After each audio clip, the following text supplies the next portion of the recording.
प्रिय विद्यार्थियों, आज हम पद परिचय का बिंदु जो चल रहा था उसका दूसरा पार्ट लेके आए हैं, उसको आगे बढ़ाते हैं। पद परिचय में हमने सीखा था कि जब किसी शब्द को वाक्य में प्रयुक्त किया जाता है तब वह पद कहलाता है, और हमें कोई वाक्य देकर उसमें किसी पद को रेखांकित किया जाएगा और कहा जाएगा रेखांकित पद का परिचय दीजिए। हमें कैसे कैसे पदों का परिचय पूछा जा सकता है। यदि कोई संज्ञा पद हो जिसे रेखांकित कर दिया हो और उसका परिचय हमसे पूछा जाए तो हम परिचय में सबसे पहले उसका भेद लिखेंगे कि संज्ञा है तो कौन सी संज्ञा है, फिर लिंग बताएंगे और वचन बताएंगे। ठीक इसी प्रकार यदि सर्वनाम और विशेषण का भी हमें परिचय पूछा जाता है तो हम भेद, लिंग और वचन बताएंगे।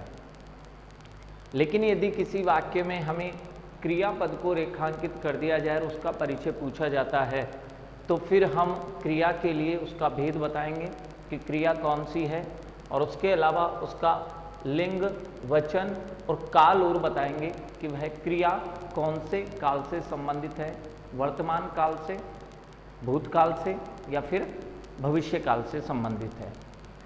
अगर कोई अव्यय पद हो और उसका हमसे परिचय पूछा जाता है तो अव्यय पद में लिंग और वचन नहीं लिखा जाएगा।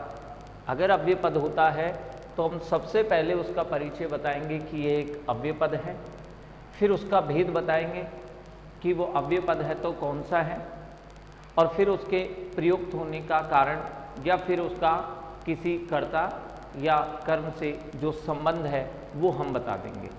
अव्यय पद का जब भी परिचय दें तो हम ध्यान रखें लिंग और वचन वहाँ पर नहीं लिखें। कुछ वाक्य और कुछ पदों का हमने परिचय पिछली पार्ट में दिया था, अभ्यास किया था।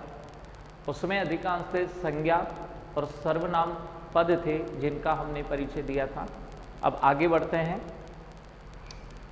अपना काम स्वयं करें। इस वाक्य में अपना पद को रेखांकित किया गया है, इसका हमें परिचय देना है। जो परिश्रम करेगा वह सफल होगा। जो को रेखांकित किया है इसका हम परिचय देंगे। आम मीठा फल है। आम को मीठा को रेखांकित किया गया है। बाजार से 2 किलो चीनी लाओ। 2 किलो को रेखांकित किया गया है। कोई आया है, कोई पद रेखांकित है। चीता तेज दौड़ता है। तेज का परिचय पूछा गया है।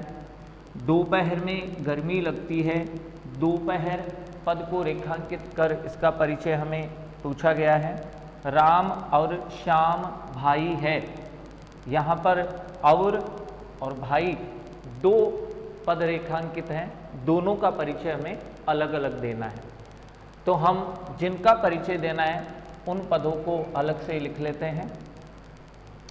अपना, जो, मीठा, 2 किलो, कोई, तेज, दोपहर और भाई। ये रेखांकित पद हैं और इन रेखांकित पदों का हमें परिचय देना है। तो किस तरह से हम परिचय देंगे? पहले रेखांकित पद को लिख लिया जाता है, फिर विवरण चिन्ह लगा देते हैं और उसके बाद उनका परिचय हमें देना है। जैसे हम अपना का परिचय दे रहे हैं, अपना काम स्वयं करो। ये किसी व्यक्ति विशेष के लिए, कोई व्यक्ति अपने लिए, स्वयं के लिए कह रहा है।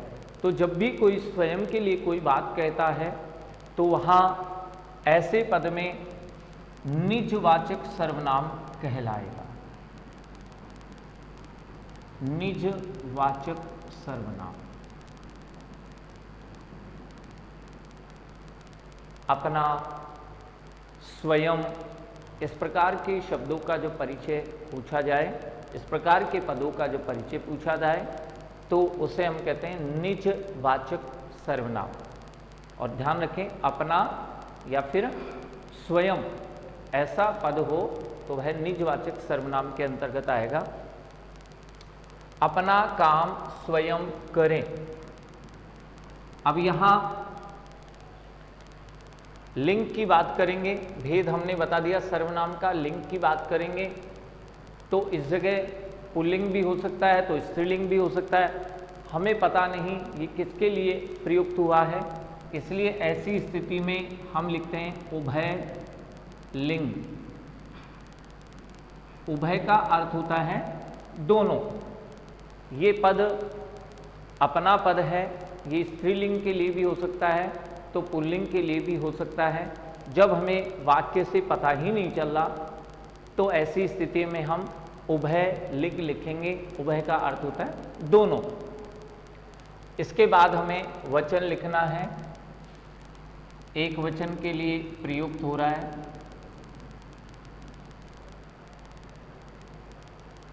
जो परिश्रम करेगा वह सफल होगा। जो परिश्रम करेगा, जो का परिचय देना है, इसका मतलब जो भी किसी व्यक्ति विशेष के लिए आया है, संज्ञा के स्थान पर आया है, तो यह भी सर्वनाम पद है। जो परिश्रम करेगा वह सफल होगा। किसी मनुष्य के लिए, किसी विद्यार्थी के लिए ये बात कही जा रही है, इसीलिए हम कह सकते हैं कि ये संज्ञा पद के स्थान पर काम आ रहा है, प्रयुक्त हो रहा है, इसलिए ये सर्वनाम पद है। अब जो परिश्रम करेगा वह सफल होगा, कहीं ना कहीं इसका संबंध इस दूसरे उपवाक्य से भी है, तो इसीलिए इसको हम संबंधवाचक सर्वनाम कहेंगे।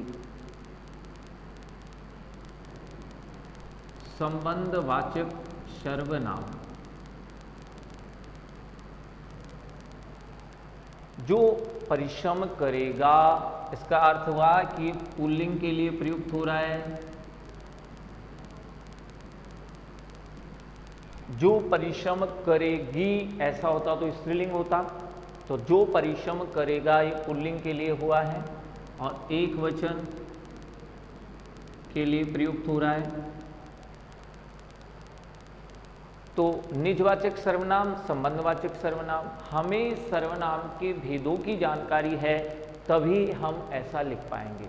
तो हमें संज्ञा, सर्वनाम, विशेषण, क्रिया, अव्यय, ये सभी पद आने चाहिए, सभी बिंदु, उनके भेद हमें अच्छे से पता होना चाहिए, जानना जरूरी है, तभी हम इस पद परिचय के टॉपिक को हल कर पाएंगे, अच्छा कर पाएंगे। नेक्स्ट है आम मीठा फल है। यहाँ आम की या फल की विशेषता बताई जा रही है कि वो मीठा है, और जो भी विशेषता बताने वाले पद होते हैं वो विशेषण कहलाते हैं। यहाँ आम की विशेषता है कि वो मीठा है, आम एक संज्ञा पद है और उसकी विशेषता है कि वो मीठा है। तो जो भी संज्ञा या सर्वनाम की विशेषता बताएं ऐसे पद विशेषण कहलाते हैं। और यहाँ संज्ञा की विशेषता बता रहा है कि वो मीठा है, तो विशेषण है गुणवाचक विशेषण। भेद बताएंगे हम, गुणवाचक विशेषण। आम की बात है तो ये पुल्लिंग के लिए प्रयुक्त हो रहा है, और एक वचन।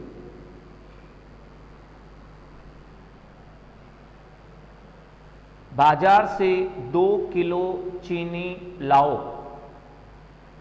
यहां हम जानते हैं चीनी के बारे में कोई बात कही जा रही है। चीनी एक संज्ञा पद है, संज्ञा के बारे में कुछ कहा जा रहा है तो ये विशेषण पद हुआ। और यहां लिखा है 2 किलो, तो हमें विशेषण का भेद बताना होगा। परिमाण, परिमाणवाचक विशेषण। इससे हमें पता चल रहा है मात्रा कितनी है, चीनी कितनी लानी है, तो परिमाणवाचक विशेषण होगा, और चीनी के लिए स्त्रीलिंग होगा।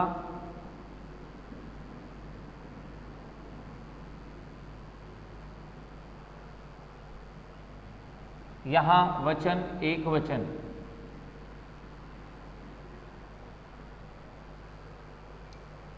कोई आया है, हम अंदर हैं।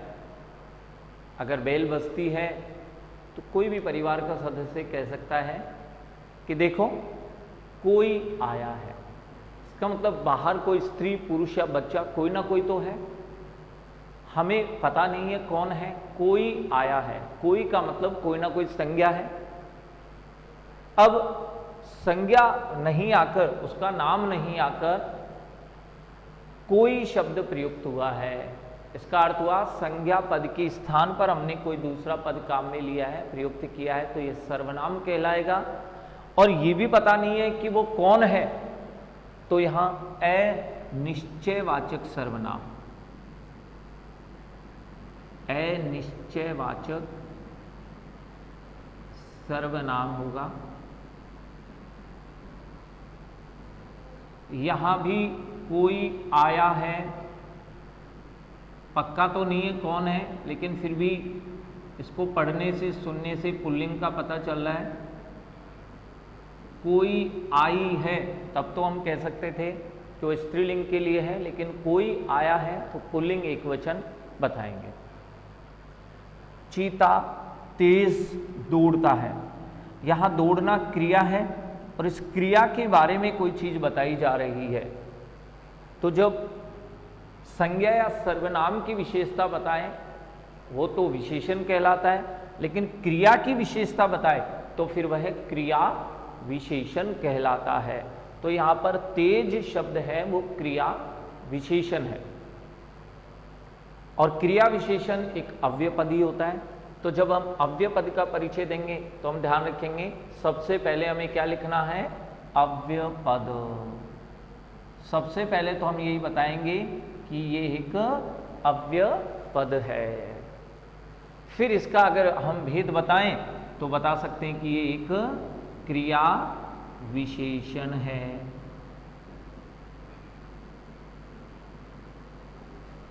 और क्या बता रहा है कि दौड़ रहा है चीता, वो किस गति से, कैसे दौड़ रहा है, तो इसको हम बोलते हैं रीतिवाचक।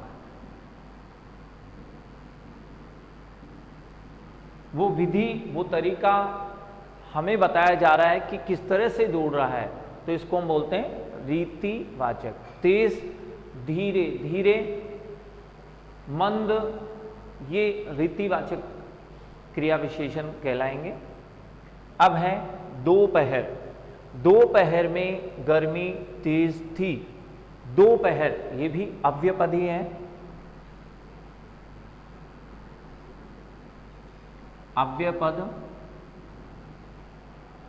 और ये समय के बारे में, दो प्रहर की बात हो रही है, समय की बात हो रही है, तो इसको हम बता सकते हैं समय बोधक।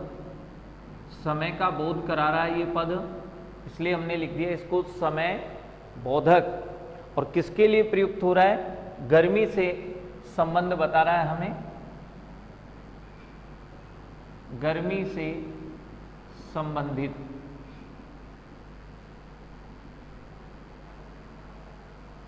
दोपहर में गर्मी तेज थी, तो ये गर्मी से संबंधित पद है। अवर, अवर भी एक अव्ययपद है। ये राम और श्याम, इन दोनों को जोड़ने वाला पद है, इसलिए इसको हम योजक पद लिख सकते हैं। योजक पद है, और किस किस को जोड़ रहा है, राम और श्याम। राम श्याम से संबंधित है। राम और श्याम के संबंध को यह बता रहा है कि वो दोनों भाई थे। तो देखिए, जब हमने अव्यय पदों का परिचय दिया तो हमने इसमें लिंग और वचन नहीं लिखा है। हम इसका विशेष ध्यान रखें कि जब भी अव्यय पद हो तो उनके परिचय में हम लिंग और वचन नहीं लिखेंगे। इसके बाद हैं भाई, राम और श्याम भाई है। अब हम भाई शब्द का परिचय दें तो भाई एक संज्ञा पद है, इसको हम कहेंगे जातिवाचक। जातिवाचक संज्ञा है। और जब संज्ञा का हमने भेद बता दिया तो उसके परिचय में फिर लिंग और वचन और बताना होगा हमें। तो भाई होगा वह पुल्लिंग के लिए प्रयुक्त हो रहा है, और ये भाई शब्द बहुवचन के लिए प्रयुक्त होता है।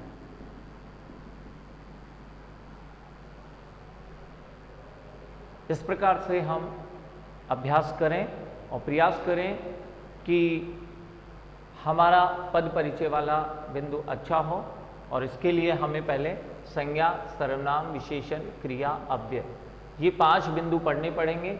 इनके भेदों को अच्छे से जानना पड़ेगा, इनकी परिभाषाएं देखनी पड़ेगी, और उसके बाद पद परिचय में इस प्रकार से हम कुछ वाक्य लेकर उनके पदों को रेखांकित करें और उनका अभ्यास करें। Thank you.